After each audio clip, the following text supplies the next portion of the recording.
Welcome back to the Mentors Office podcast. Today, we are joined by Andrea Giraldo. She is currently the Global VP of People Operations at Wizeline. Andrea has spent the last decade shaping the workforce at major tech and corporate firms, from her time in the C-suite at Vista in Bogota to leading people and culture at Monster Lab in New York. She has mastered the art of aligning business goals with human potential. She's a leader who believes that pleasant working environments are a luxury. They are the engine of innovation. Welcome, Andrea. A pleasure to have you here. Thank you, Alvaro. Thank you for the warm welcome. I'm very excited to be here. It has been a long time coming, so I'm happy I'm finally in your podcast. Thank you, and I'm really looking forward to this masterclass on this really important topic that is talent. And well, I also want to tell you that you have an amazing English, and I'm a little bit jealous about that. I And appreciate your comment. I mean, don't be jealous. I am very lucky that my mom is a translator, and I've learned English since I was little, both at the same time in Spanish, and I was able to grow up in an English school and then live in England. So I have a well, little bit of an edge there. So don't feel bad. Plus, I love singing and looking at lyrics all the time. That really helps with pronunciation. So just giving you my tips and tricks, but I'm sure you're doing a great job with yours. yeah, it's amazing. I look forward to being at that level. It's great. And I want to start this conversation with something that I like in this podcast, and it's talking about your beginnings and your motivations. Why don't you tell us a little bit more when taking us back to the beginning? What did you dream of becoming when you were a child, Andrea? Well, I always dreamt of becoming a doctor, always Okay. since I really can't remember. I think that my first school play when I was 3 years old, I dressed up as a surgeon. So it has always been a dream of mine. I had for 2 seconds a smaller dream. I wanted to be a vet. But when I realized being a vet wasn't just about hugging puppies and kittens, I quickly realized it was not my dream job. And I secretly have always wanted to be a singer, which I have no talent for.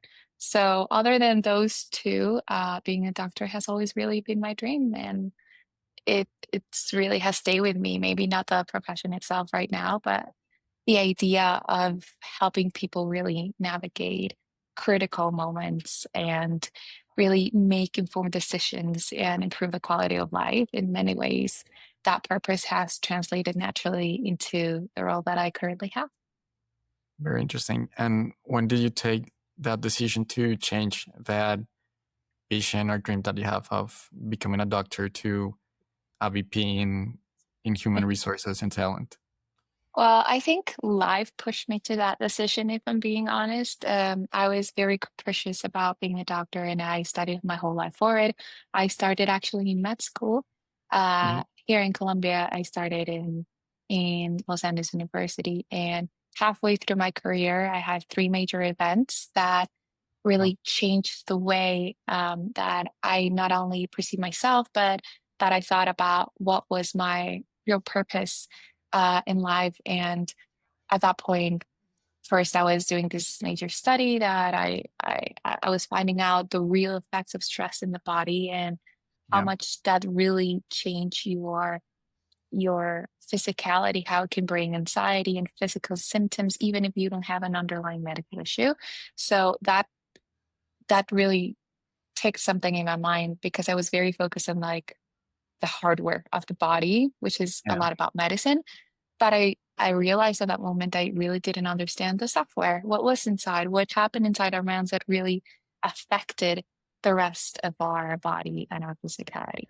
Then I was also diagnosed with an autoimmune disease, which at the moment I really didn't take seriously because I was young and I said, well, I'm going to find the cure myself. This is not going to be a big deal. I'm going to be able to navigate it. But as time passed, I realized the big impact it was going to have in my health and that my doctors told me, you're going to be a chronic pain patient. So it's going to be very challenging to become a surgeon. I wanted to be a heart surgeon, and it was really going to be hard, if not impossible, to actually go through my dream. So that really impacted me on something that I had pictured since I just told you 3 years old to actually Wow. rethink what I wanted to do. And then my oldest sister died as well. And I'm sorry there about was so, thank you. There was that, I don't think you're ever really prepared for something like that, but that really shaped a whole other side of me of, okay, how do you deal with this? How do you deal with the pain, with the uncertainty, with the things you don't know, with the things that will not happen, with someone who has been in your life since the beginning and now is suddenly gone. So that really shook me. And really at that moment, it was just eye-opening, perhaps is the expression I'm trying to look for. Uh, because it really helped me figure out what I wanted to do, which is what I was saying just a minute ago. I really wanted to help people navigate critical moments, and I was leaving one. So I started doing a double program with psychology, and then I just got immersed and eventually I found out organizational psychology and the impact. And I said, well, maybe I should be working on the before, a big part of our life is spent in the workplace. right. And a lot of things can really be worked from the workplace so that you can either learn how to deal with stress, have a better match in your job, have a better situation. And I said, well, maybe that's where I can add value, not in the after when I'm trying to fix you for something that has already happened, but maybe on the before in making workplaces a lot more humane, a lot more accurate, thriving, enticing, exciting for people, and really trying to match the right talents with the right company so that that stress level, that uncertainty that sometimes comes with a job can be handled better. Thank you, Andrea, for sharing those personal insights. Sure. Very, very interesting and also, well, very moving. And I also really like education and talent. I'm really passionate about that, especially education. I think that that is one thing where we connect. Yeah. And one other thing that I want to learn about you, because I think it's important to learn more about the leaders in your company.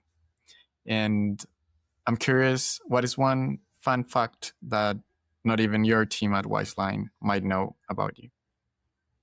Okay, that's a difficult one because I've been trying to be very open and communicative. I think I truly believe in being your truest self so that you can better create a rapport with your team. So I'm very outspoken about my cat love and my love for, I don't know, Taylor Swift. We all live in a Taylor world, you know? But I think probably a lot of people don't know that even though I love traveling, I'm actually very scared of flying. And it took Sorry. a lot of therapy, yeah, and so at some point medication for me to be able Oh, to well. travel comfortably by myself. I'm really scared of flying. And everyone Yeah, that's knows I big love, dilemma that you have there.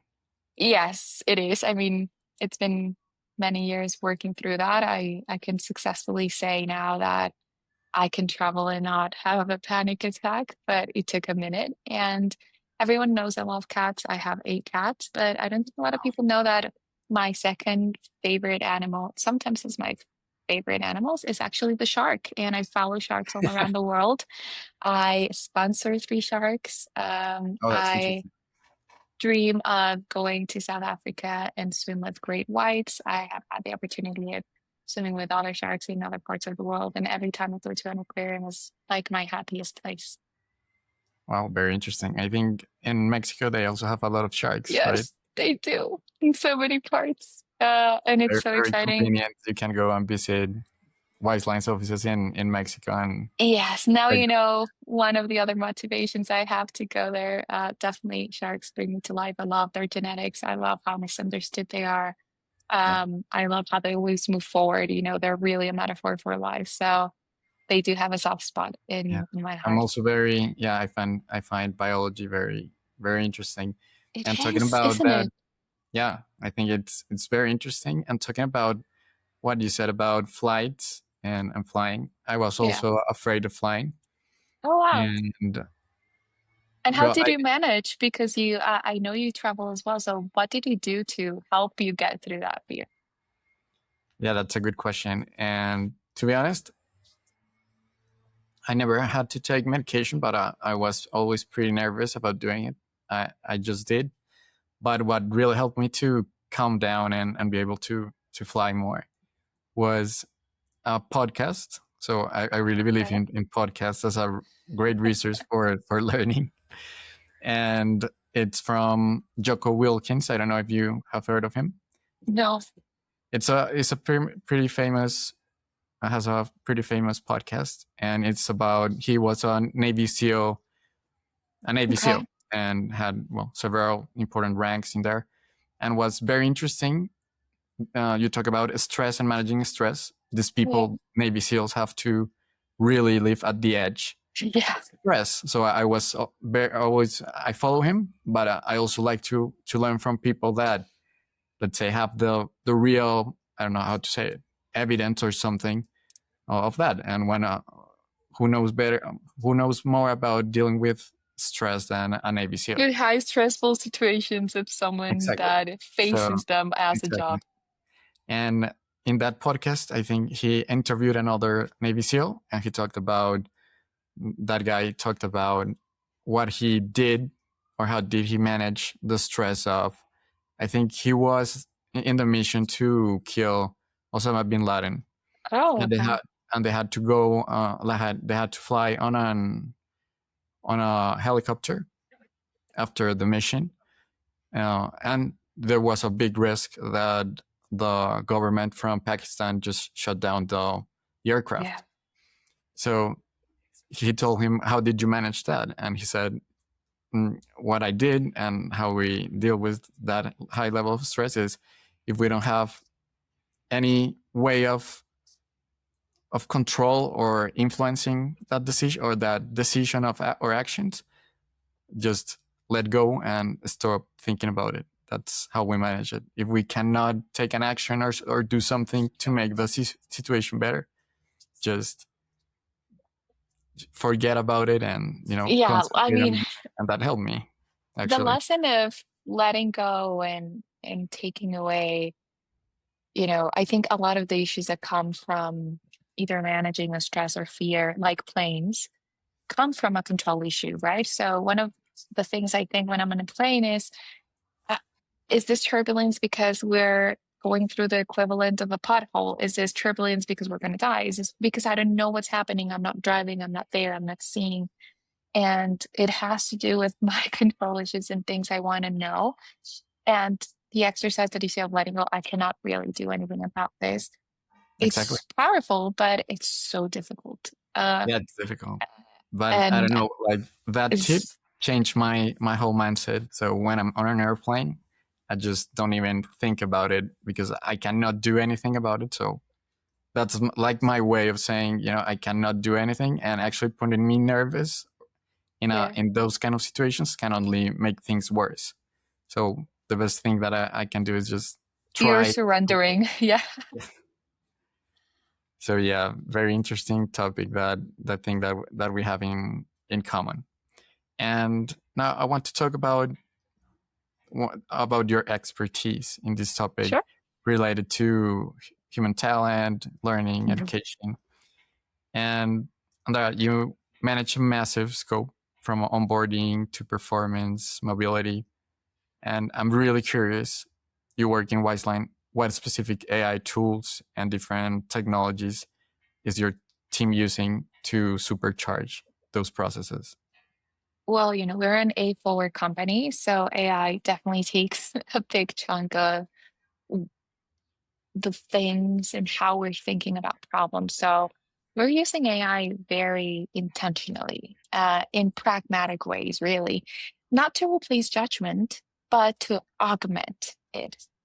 This includes AI-driven insights for onboarding effectiveness, for skills efficiency, to support internal mobility. Currently, we're using it as specifically for the appraisal process. Okay. We hope to be using it for intelligence automation in employee relation cases and management to detect patterns and risk earlier. So there's really a lot of use. Our North Star is really simple. AI should remove the friction and create space for better human decisions, which is what I think the people team really brings, that judgments. And we just need a tool that helps us move faster, scale quicker. And that's how we're using AI currently.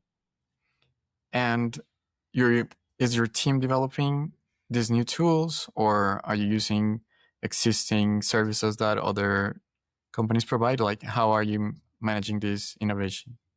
We're doing both. So we're both creating, we currently use Google Suite and Wizeline. So we do have access to tools like Gemini, and we can do some modeling and we can do some reasoning using this kinds of tool. We're Mhm. also exploring tools that already provide certain guidelines that are already automated, for example, for onboarding or similar processes or even benefits, which is something that is going to be big for Wizeline in 2026. And with our internal team with IT tools, we're actually trying to also create our very own tool, which we're very big in R&D here at Wizeline, and we already have a couple of models going on. So we want to sort of piggyback on what we have and see if we can extrapolate what we are using for other products and actually replicate it to be able to be embedded in our more people forward processes. So we're using a little bit of everything and see what makes sense best on each of the processes, because each process is different. Some processes include sensitive information, some not, some are more about a journey like onboarding. So Mhm. depending on what our goal is and what we need, the tool has to be the best for that. Very interesting. I heard from another leader, but in Yeah. product, and what she felt was that it was hard to convince the people in her team to actually use these tools to innovate, because now you Yeah. have tools like GitHub Copilot or Cursor or Cloud Code, but Yeah. for some reason they are not taking the like they feel, because that there are not engineers that they don't feel so comfortable creating prototypes. What's your experience in with your team? Do you think they I feel comfortable, they go ahead, or I think I'm very lucky because my team is very open. I think that when you have a team like a people team where you have to wear two hats, being strategic, thinking forward, thinking ahead, but you also have to do the whole operational part. My job is called people operations, so we have to do operational and administrative tasks. When you're so used to having to do both, and there's a tool or a new way of doing things that might help you be more efficient, you're like all for it. There's no reason why not. Yes, you might not be an engineer. Yes, you might not be an expert. This might be your first time um, attempting to use a tool, understand a model. But if this is going to help your load and give you more time to focus on where you add value, we are all up for it. And that's been the attitude of my team. And like I said, maybe I'm lucky, but I also think it has to do with our mentality in our area. We always have to keep that scope, like I was saying, and I think we appreciate anything that it gives us our hand. Our team is usually not a very big team and we have to multitask. So we take every single help that we can take to make our job both easier and also to be able to add value as humans during the whole process. that's great. That's great, because yeah, as I mentioned, many people don't feel so comfortable right now using those tools, and I think definitely that's a mindset problem, right? How to Yeah, change that mindset to go yeah. I ahead. I think it's definitely how people approach and like you said, mindset. Some people are scared of how to use it. Some people really don't understand how to. And like I said, maybe when you have not had that dichotomy of deciding between doing manual work and adding value or being strategic or having to multitask, when you haven't been maybe pushed to that level or when your job hasn't required such a level of juggling, uh, you haven't been able to see the full picture of how this can really enhance everything that you do and not just get in the way. I think that's, of course, a little bit short sighted, and I understand because not everyone has the same background. But if you don't jump into the bus, the bus is still going to go with or without you. So I hope that everyone is able to really be able to amplify, their view and be able to see a little bit beyond what they imagine now, so that they can really take advantage of everything that's going on. I agree. I agree, and it's really important to take the time to invest, try to learn these tools, to use them, and to prototype and whatnot, like try and fail. And Andrea, there is one question that motivates me a lot and that I love to ask leaders in Wizeline, and it's related to one problem or one regret that I had in another company, and was not asking this question to one of the leaders in that company, because it's a really powerful question to learn to create more value inside the company. And the question is, Andrea, what is the biggest business challenge that you are facing currently in your role, and what do you think people can do to help you? My biggest challenge. Yeah. Oof. Uh, I okay. I could answer this many ways, but I think that the best way to put it is balancing speed and scale with consistency and trust. That is my biggest challenge because as we grow and as we operate globally, when we're 1,500, almost 1,600 people in over 15 countries, over 30 nationalities, to actually be able to ensure that every employee experience reflects the same standards and fairness, clarity, and care while remaining locally relevant is both the challenge and the responsibility of my role. So I think that is the thing I think about every single day, how to keep up with what we need to do. And as you mentioned, I have various scopes. Some roles are very focused on one task. I have several scopes to keep an eye on. And sometimes it's difficult to keep all of them at the same level at the same time, or try to innovate through all of them at the same time at the speed that we need to. So that is my challenge today. Well, and can you maybe give me an example? Like, how does that look like in your day to day? Sure. So one of the things that we were trying to do, I was talking about appraisal, right? Appraisal is our process to recognize top talent, and is a process that everyone goes through for promotions or for merit increases. It's something that every company has reinvented, gone back, does it A way, B way, C way, doesn't do it at all.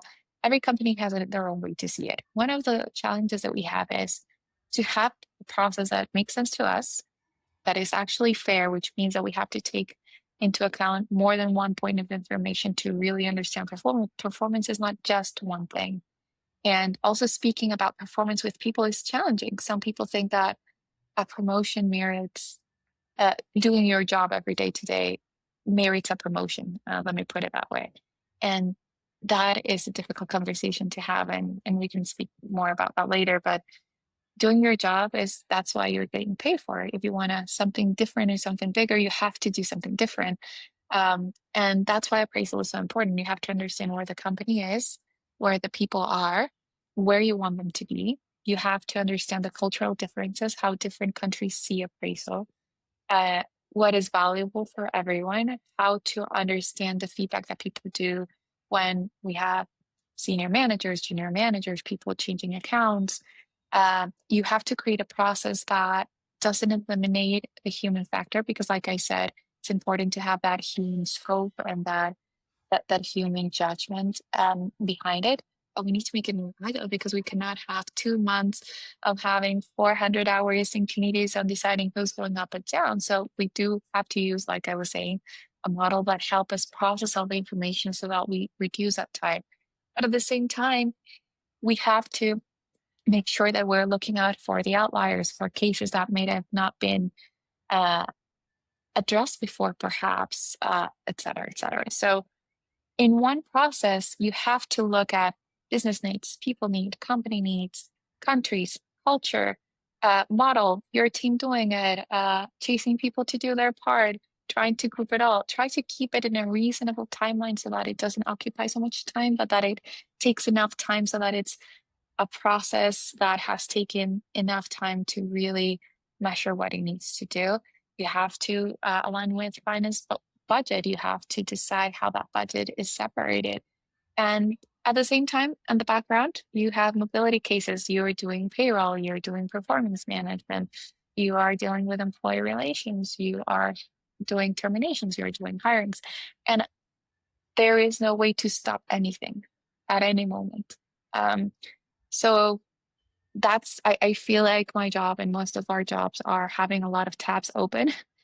And that is precisely what happens here. You have to go from one tab to another. And just because appraisal cycle last 2 months doesn't mean there's nothing happening between those 6 months that we have. We actually have to prepare the feedback. We have to talk to clients. We have to make sure that everyone is aligned to their career journey. We have to make sure that we have updated our salary bands and so on and so forth. So it's really a never ending task. And you have to rethink if the company changes a goal or if the company changes a vision, you have to see how you translate that into every process you have so that it's connected. So that is not, I'm just doing this because it has worked and that's okay. No, I have to do this. And now we're including this. How can I connect this to so that everything is aligned strategically, operationally, and so that we can really get to our goals as a team and not just as separate areas. And I hope I explained better, but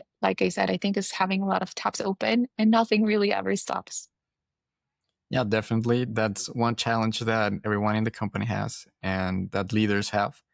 And it's complex. This topic that you talk about of the leaders trying to guide the talent, help them learn, as you mentioned, how to create value. But at the same time, a leader has also to take into account some other things that are important and that you know a lot about. For example, talent retention, that it's really important. So why don't we talk a little bit about what are the biggest mistakes that you see leaders making regarding employee engagement and experience to really drive this key that is talent retention in a company? I think, and I'm speaking not only from a people perspective, but I've been lucky enough to be close to the business and acquire business acumen. I think that I can say this from more than one perspective, and it's that the biggest mistake for me is assuming that engagement is about perks or programs solely. Engagement is built in everyday moments. How feedback is given, how decisions are explained, and whether leaders genuinely listen. True retention comes for me from clarity, growth, and trust, not from one time initiatives. That's the cherry on top. That's the glue. That's the thing you have to do to really take everyone outside of their normal comfort zone and have a water cooler talk and have a celebratory moment because work is hard. Wherever you are, work is hard. And Yeah, I that's a very interesting point, the one that you talk about communication for retention. And I yeah. remember in a previous job experience with my manager was putting me to do things that were not that engaging, let's say like that. And yeah, I was not so interested in the company. And what's interesting is, as you mentioned, one thing that as a leader that person could have done was to try to communicate better the value that I could help to bring to the company, the problems that I could maybe bring, try to communicate, to learn what are my strengths, what are my interests, to see how we can do things. So I think that's a very interesting point that you bring.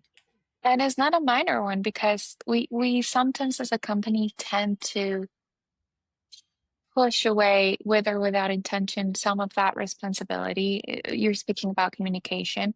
I'm also speaking about how decisions are explained and Exactly. genuinely listening. We say, oh, the people team should listen, or why don't you talk to my team member who wants to leave? Or The communications team should be able to say that. And yes, because we all have a role, but like I said, it's all different moments. We all have a part to build an engagement. And if you think about any major relationship you may have in your life with your parents, your family, your partner, your friends, it's not about the one birthday party you go once a year. It's about how you send memes to your friend, how you show up when someone's sick, how you go to weddings or events, how you talk on the phone or text. It's not a one-time thing and it's not one person and it's not one-sided. And when you put all this pressure or when you put all this weight in one single thing, you're setting it up for failure because then it's a go, no go situation instead of, hey, why don't we build around what is it that we want to do? And from my role, this is what I can bring. Okay, from that role, this is what this role can bring. From the role in charge of experience, this is what they can bring and guide and help us unite. But it's really all of us. I truly, truly believe, like I said, that engagement is really built in everyday moments. And without clarity, growth, or trust, you're not really building a culture. You're just letting it happen. Very interesting. Clarity, growth, and trust. Very interesting. Those three things, and yeah, I definitely think that they're really important. And growth is also really important to help the person know that they have opportunities inside the company and that the opportunities are not only outside the company. That sometimes happen. And for example, in this case with that company, that happened to me. I said I'm gonna stay doing this thing forever that I don't Yeah. like. That was, to be honest, it was a surprise for me because I just graduated. I had just graduated Okay. from my undergrad in industrial engineering, and I was just putting some products in an Excel sheet. So it was like I couldn't believe that I took graduate level courses to that, and yeah, as you say, I was thinking about what other company could I apply because this was not what what I I envisioned. I didn't want. definitely understand what you mean and where your frustration comes from. I think we all had that one or two experiences where we think and we say, are we in the right place? But yeah, I think that's a really big thing that, well, an employee, like a, yeah, let's say the employee or the employee has also need to turn on that mindset of being the tiger, going, how can I create value? I need to ask. For example, I'm asking Andrea right now, hey, what's your Yeah. big challenge? How can I create value for you? Because I'm also actually taking note of things that, hey, how can I help Andrea from my role as software engineer? Because I we're think, all thriving. We're all in this team called Wise yeah, we are. to for the mission, right? I'm not a software engineer. I'm just another person in the team trying to accomplish the mission that is the mission of the company.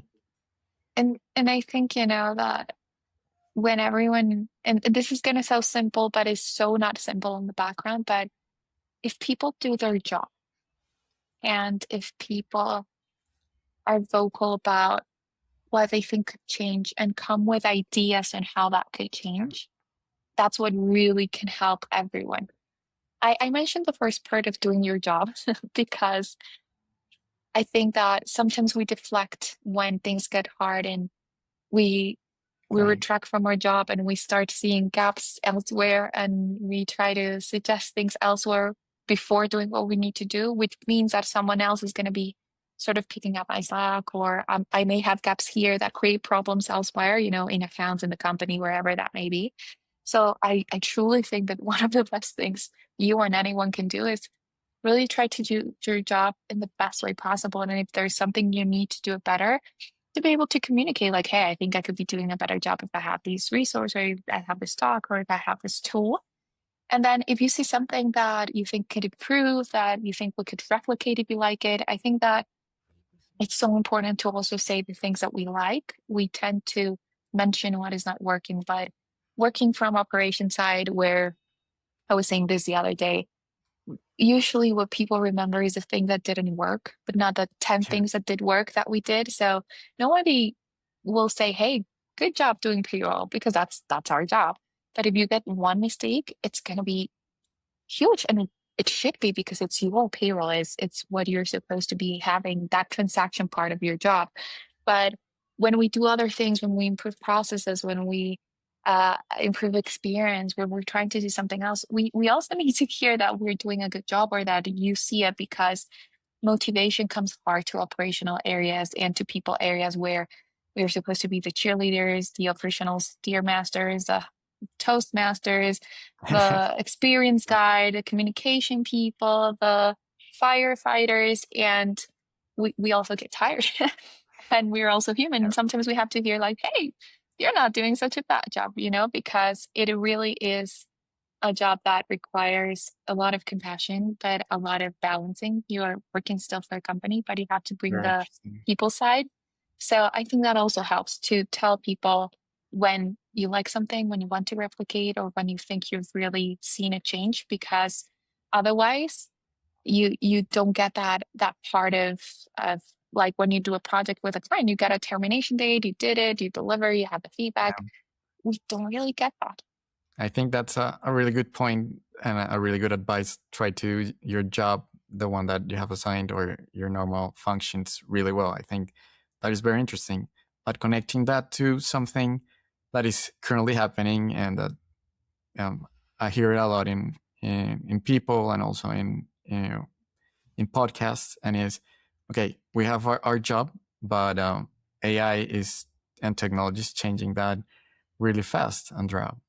And I actually heard was watching a benchmark, and in this benchmark called the AG, I don't remember the exact name, but it's related to AGI, and it reached a point where I think over 50% of the tasks in that AGI are can successfully be done by agents. So it also carries the question of how is if this model can do a lot of things, this agent can Mhm. do a lot of things, how is my future work gonna be? So there's a vision, Andrea, where employees are becoming managers of digital workers, requiring many of the leadership capacities that we need for human teams, but applied to these other technologies and agents.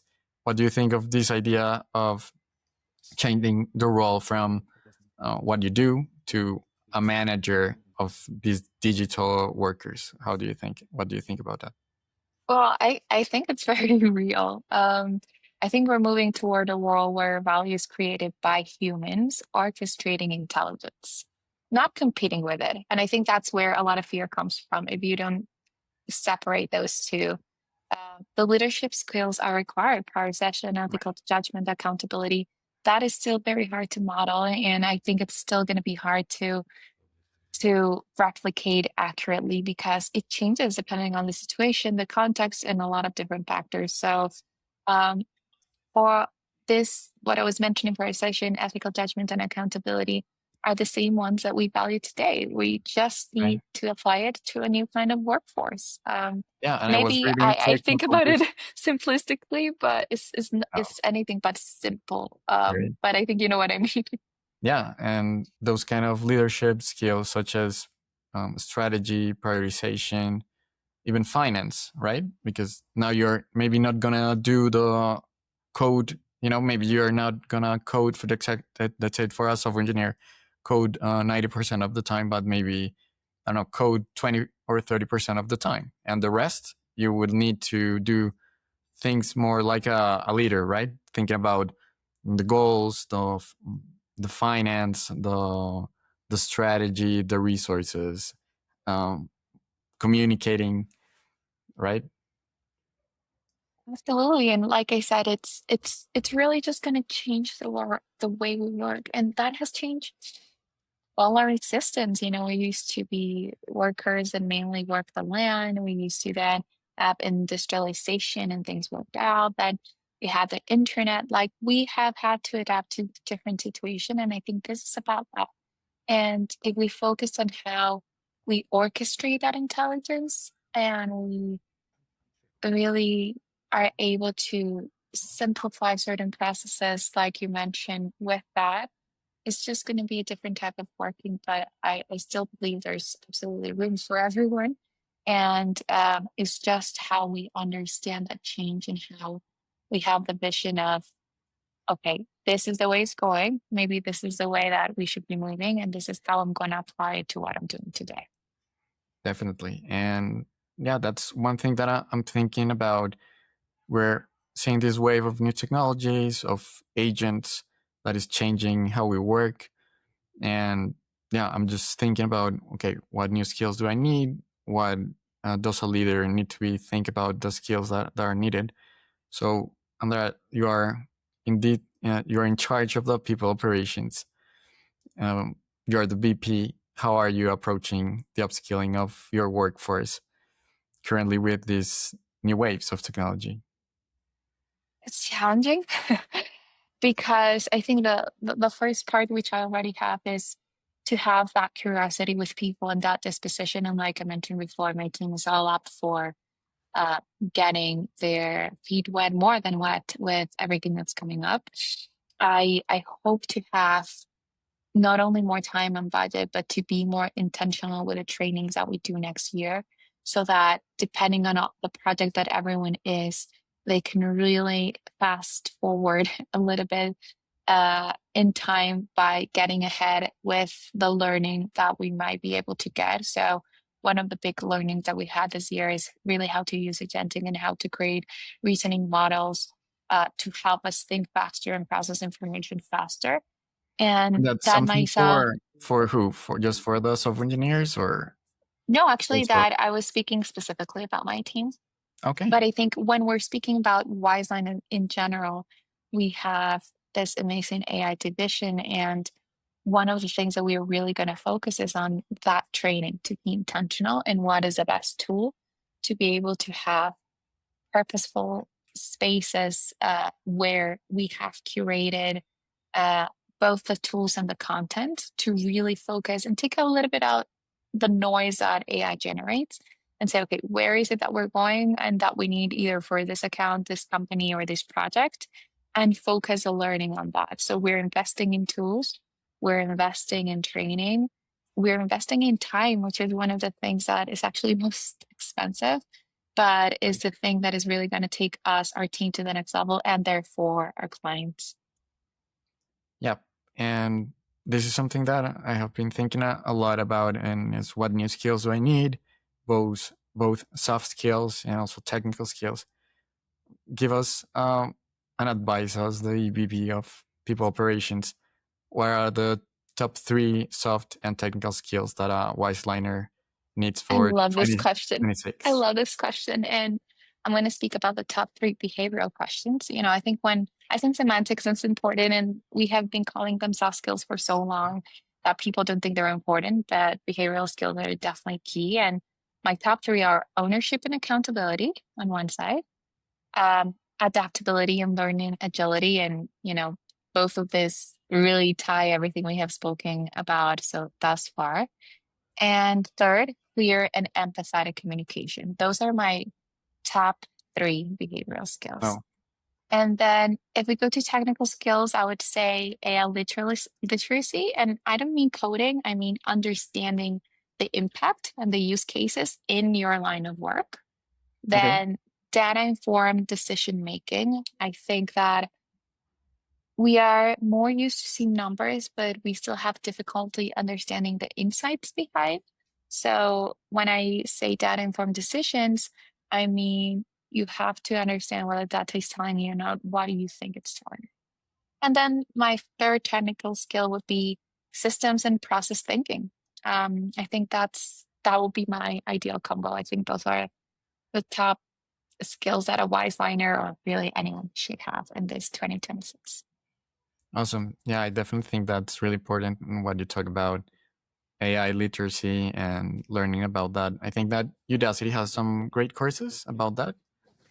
And there's one that's called AI for business leaders that talks Yeah. about what, like, think about AI more from the, yeah, not just like how to code and design it, but also think about what are different types of models, when to use it, how can you create value with as a leader with that, what are different roles that are there, think that's pretty interesting. And yeah, also like taking courses about learning how to, depending on your role. For example, I'm very interested in learning how to work, how to create AI agents, how to use them.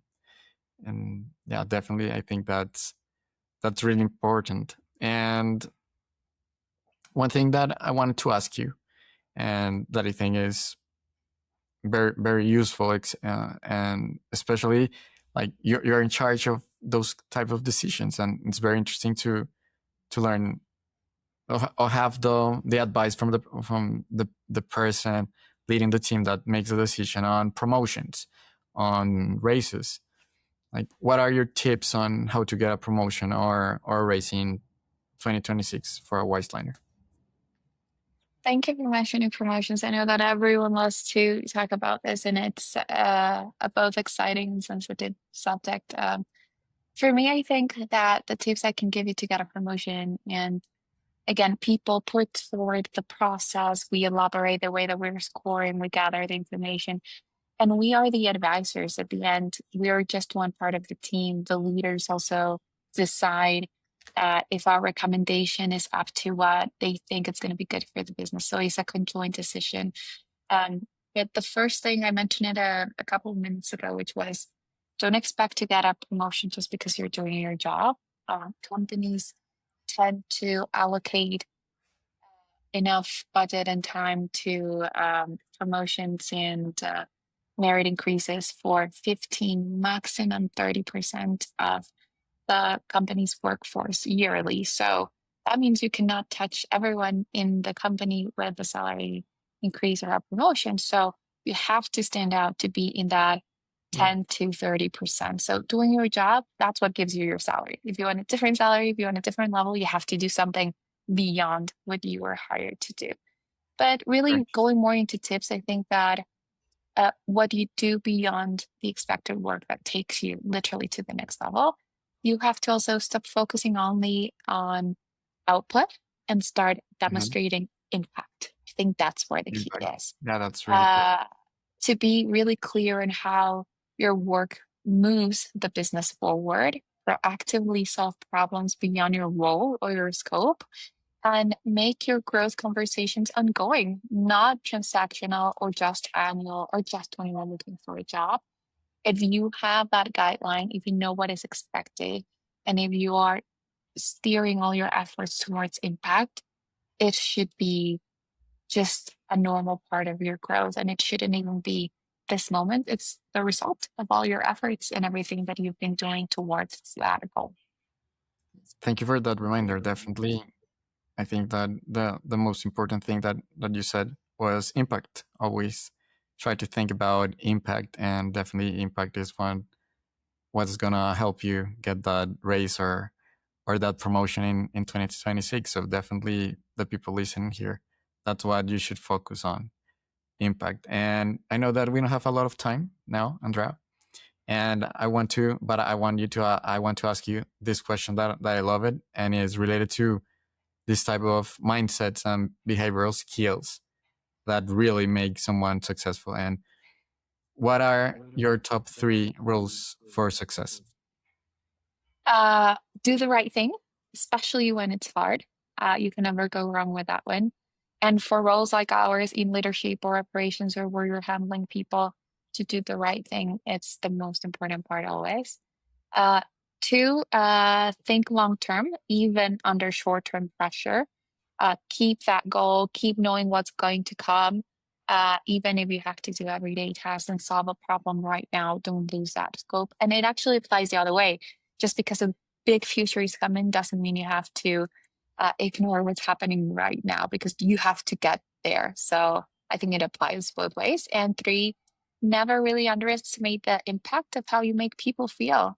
At the end, when we're talking about work and personal relationships, it's all about human interactions, and some things can make it or break it depending on how people feel. If you're being genuine, and if you're being close, if you're selling for the sake of selling, or if you're connecting and actually being a consultant because you care for their business, if you're having a tough conversation, a performance conversation, but you actually care for this person for their to growth, you don't need to become a best friends with everyone. You just need to show your best self. And I think that uh, how you make people feel really translates into making people feel and be at their best at all moments. And we're talking today about the workplace, but I think that this applies to every single side of your life. Amazing. And Andrea, to close up this episode, in one sentence, what is the most valuable career advice that you have ever received or that you have? That is very difficult in just one sentence. But I think that I'm going to mix it with two. First one is skills get you hired, but how you show up every day really determines how far you go. I think that it always stuck with me, and that's why we've spoken about education, curiosity, constant learning. I think that if you think you already know everything because you did it in the past, there's really no future, and your path is going to be very short. But I think that another very important advice is don't take things personally, even when people are trying to be personal. And that's so difficult to handle. When we're all in difficult situations, some people handle it better, some people don't. And some people try to get personal in those moments because they're trying to hurt you or trying to undermine an effort that you're doing.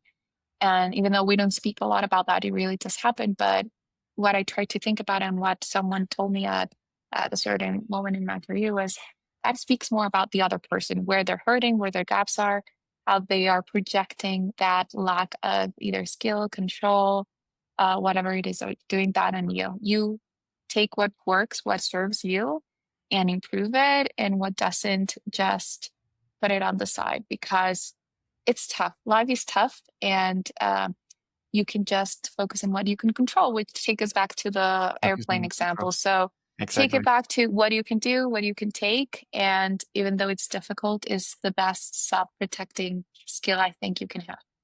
Definitely. Try to focus on what you can control, and if you can't, just let it go. I'm definitely gonna share that podcast episode because I think they explain it better than me, and maybe it can help you. And well, thank you very much, Andrea. I really love this masterclass on learning about your expertise in human talent and people operations, and on all of your personal insights. And I think it's very useful to get to know the leaders in a company. So at least, for example, if you're in at least in it's gonna help you one way or another.